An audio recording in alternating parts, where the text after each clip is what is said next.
It's monthly wrap-up time. You know what time it is. It's monthly wrap-up time.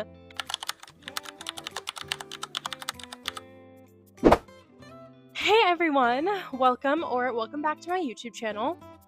So today I'm going to be doing my April wrap-up, which I honestly can't believe that April kind of flew by. It's been such a busy month for me, and I definitely read a little bit less than I normally do. I finished 9 books this month, read 1 thriller, 3 literary fiction, 3 romance, and 2 fantasy. I think that makes 9. But yeah, I'm just going to go through these books with you and talk about them, whether I'd recommend them or not.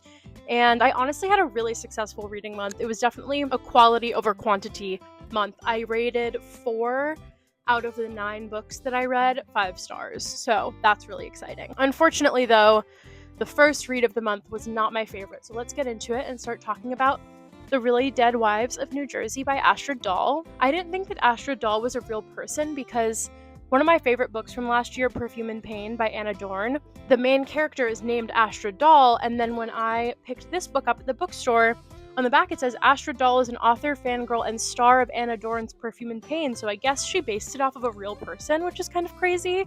But this was a really fun book. It's basically about a sort of Real Housewives-esque reality TV show with a little bit of a murderous twist. So it follows the producer of this show and her distant cousin that she hasn't seen in a while, and she brings her cousin into this TV show and things aren't as they seem. It was a really easy read. I read it in one day. It was very short and sort of there's like some transcripts and it's a little bit like multimedia of an experience.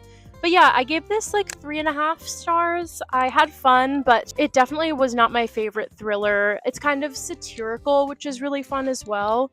But yeah, that was my sort of take on this. It was good, but not great. And I would recommend it, but it's more of just like a fun, easy read. Next, I read Permafrost by Eva Balthazar. This is a literary fiction about a lesbian woman, and she literally just like exists. I think it's a very literary fiction in the fact that the book sort of just follows the main character, sort of trying to discover what her life means and how she can create that meaning. It's very short, but it's dense. I read this in like a day and a half, I want to say, and this is definitely for the like true literary fiction lovers. It's a great piece of lesbian fiction, and I really want to read the other 2 books that are sort of part of this triptych of books. But yeah, it's really just like a raw, real following of someone's life, and I gave this 4 stars. It was quite good, really interestingly written, sort of very like sparse it's not very like flowery, but it is very complex, and it took me a second to like get through because it is kind of dense for how short it is. But yeah, this was really good and very, very literary, which I appreciated. Next, I had probably the most insane reading streak of the year so far. I read 3 books in a row, and I gave them all 5 stars. So the first one was How to Stop Time by Matt Haig. I actually vlogged the week where I read all these books, so forgive me for repeating myself, but this book is so good. I love Matt Haig. I can't wait to read more of his work. This book basically follows a man named Tom who is among this group of people who sort of have survived. They're not exactly like time travelers, but they just have like an elongated lifespan. So he is like centuries old, and he basically like goes from life to life trying to conceal that, and it just follows sort of his realization that just because he's been alive for so long doesn't mean that he can't still discover new things, and he doesn't have to close himself off to the world for fear of being hurt. It's so beautiful. It just has great things to say about humanity and the way that humans are sort of doomed to repeat mistakes if they don't learn from them. Matt Haig always just tugs at the heartstrings, and I loved his other book, The Midnight Library. It sort of is a very similar vibe read in terms of like the emotions it evokes from you. It just makes you very grateful and hopeful about the world, while also critiquing certain things that I think need to be critiqued and are very important right now. The next book I read was The River Has Roots by Amal El Motar, who co-wrote This Is How You Lose the Time War. I actually don't have a physical copy of it because I loaned my copy from the library. Everyone go support your local libraries. and I really want a physical copy of it though because it was so beautifully illustrated, and it was just a very powerful read. It was very short as well. It was like under 100 pages, but it sort of read as like a folklore type book, and like it read as if it was like an old tale to be told around a campfire type vibe. It had really interesting things to say about language and how language can really literally and metaphorically change people and change them and who they are. The overall just vibes were really excellent. I also gave it 5 stars, and I had a great time reading it again. Read it really quickly, and it was just very powerful and mystical, very sort of whimsical. And it reads like sort of a grim fairy tale almost. I really enjoyed it. And then I read The Conditions of Will by Jessa Hastings. This book was so good. I think I even like it more than the Magnolia Parks books, which is crazy. And I know it's just a standalone, but I would read about these characters forever. I loved our main female character, Georgia. She was incredible. Is studying to be sort of like a reader of people's emotions and micro-expressions, and the way that we were able to be in her head and sort of read those micro-expressions with her was really, really fun. And we sort of got an insight into other characters in a way that we wouldn't have. It was a really interesting trait for a narrator. This book is basically just about a Southern family. The dad of this family passes away, which is not a spoiler. You find that out immediately. And Georgia is forced to come back from London to mourn her father and attend her funeral. And she has a lot of bad blood with a lot of members of her family, and this novel basically just explores that toxic family dynamic in classic Jessa Hastings fashion. Just very toxic, very volatile, but a very beautiful love story as well in this book. So I gave this one 5 stars as well. It was incredible. Then I finally read Legendborn, which was so exciting. I think I also vlogged this week for you guys where I read this, but this was such a great book. I gave this book 4 stars. I think I loved the magic systems. I loved the way that the magic system worked and the different sort of ties to ancestral roots that were called into question in this book. I also really enjoyed the ending, but the fatal flaw for this book for me was that I didn't really care about the main romance, and I actually wanted a different romance to be present. This book is basically about a girl named Bree whose mother passes away, and she goes to this sort of like residential program for high schoolers at a college and meets a secret society of people called Legendborns. And on her first night in campus, she witnesses this sort of like magical event, and the secret society is trying to figure out like how she was able to see that. I thought that the plot development was really excellent, and I really want to continue this series.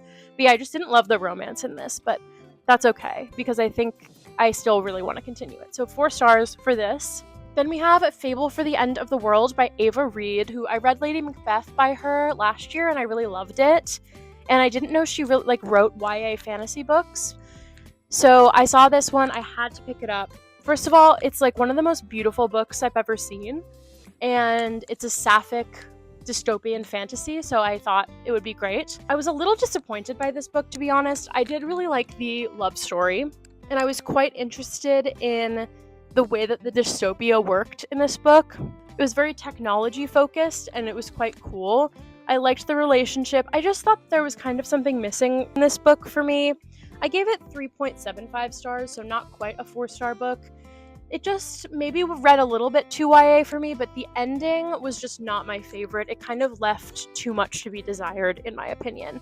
But I really was hoping that I would love this. Instead, I just kind of liked it, and that's okay. But I do really love that there's a sapphic fantasy book out there, and it's hard to find some of those sometimes. I enjoyed this, but I just didn't love it, and I wish I loved it. So yeah, but this is a stunning book for my shelf, and I have no complaints about that. Then I read an arc. I read Good Spirits by B.K. Borison, which comes out, I believe, in October. It's a holiday book, so that could affect why I didn't love it that much, but as a huge fan of First Time Caller, I just had like insanely high expectations for this book, and I didn't really find them met. I gave this book 3 stars. It's about a girl who runs an antique shop and randomly is visited by a ghost of Christmas past at the beginning of December, and he tells her that she is a bad person and that she needs to sort of atone and realize before she can be sent to the next ghost of Christmas present. It's sort of like a take on Scrooge, the Scrooge story, and the two of them sort of end up falling for each other and realizing that there's more to their story than just a regular Ghost of Christmas Past. I liked it.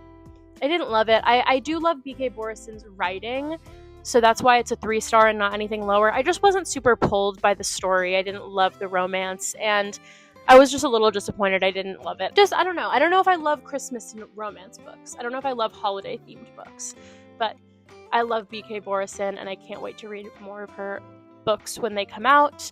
And I really want to read Love Light Farms, that series, and I can't wait for the second book in the First Time Caller series. There's just something about it I didn't love. Maybe it was because I read it in spring and it's very much a winter book, but we'll see. And finally, I just finished today Great Big Beautiful Life by Emily Henry, and I rated this 5 stars. I don't understand how people aren't liking this book. It doesn't really make any sense to me. I think I question why people don't like this. It was so classic Emily Henry, I thought. People are saying that the romance isn't as prominent, which I really disagree with. Like, there is plenty of romance in this book as well as plenty of plot. I loved how it was sort of like Seven Husbands of Evelyn Hugo style in terms of like telling someone else's story. This book is basically about 2 writers who show up to write a biography of Margaret Ives, who's this prolific, rich, famous tabloid star. And they sort of have to compete for this job, and as they compete for the job, they sort of begin to fall for each other in very Emily Henry style. I loved this book. 5 stars for me. Like, this was so excellent, so sweet. The ending was incredible, and it was twisty in a way that I don't usually expect from Emily Henry, and I don't know why people didn't like this book. It's kind of beyond me. It was so excellent. I think people really need to get on this train more. So yeah, this is my April wrap-up. I thought it was a great month, and I found some new favorite books in here, and I can't wait to get into my May reads. I have so many books that I bought recently that I just can't wait to get into. So many romance books in particular that I really feel like I'm in the mood for since it's getting nice out. I just feel like I'm in such a romancy mood, so I can't wait to start some of those. It's been such a great month. It's a solid 9 books and 4 new 5-star reads, which is incredible. I hope you guys enjoyed. Like, comment, and subscribe because I am a YouTuber now, and I will see you in the next video.